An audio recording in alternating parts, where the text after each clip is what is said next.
헤어진 여자친구의 나체 사진을 몰래 찍어 당사자에게 전송한 피의자. 오늘 대법원은 그에게 징역 6월에 집행유예 2년을 선고했습니다. 사진을 몰래 촬영한 건 죄가 되지만 찍은 사진을 타인이 아닌 피해자 본인에게 전송한 건 죄가 되지 않는다면서요. 현행법상 촬영물을 유포, 제공하는 불법 행위가 타인을 대상으로 하기 때문이라는 건데 애초 피의자는 사진을 타인에게 보여주려고 했고 이를 피해자가 말리다가 전송이 된 것인데도 이런 결론이 나왔습니다. 2년 전에는 이런 일도 있었습니다. 한 남성이 SNS에 여자친구의 나체 사진을 유포했습니다. 그런데 대법원은 이 남성에게 무죄를 선고하죠. 다른 사람의 신체를 몰래 찍어 유포한 사람은 처벌할 수 있는데 이 경우는 여자친구 본인이 사진을 찍어 보내줬다면서요. 법대로 했을 뿐이다는 거겠죠.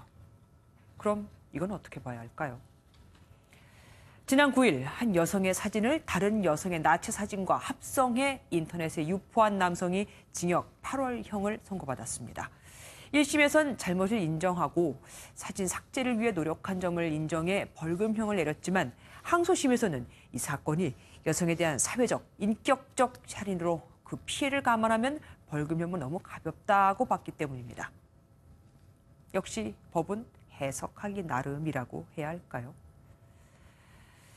No means no, yes means yes rule.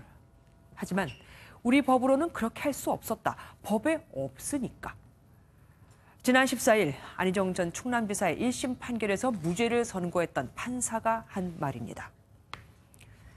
상대방이 거절했음에도 성관계를 한 경우 당연히 처벌해야 하지만 현행법엔 피해자가 항거불능 상태가 아니라면 그저 싫다는 의사표시만으로는 강간죄를 물을 수 없다는 거죠.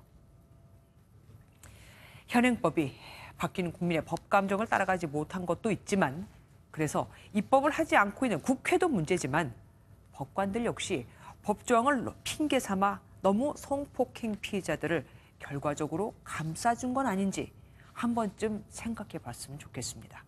피해자가 내 자식이라는 그런 생각으로요.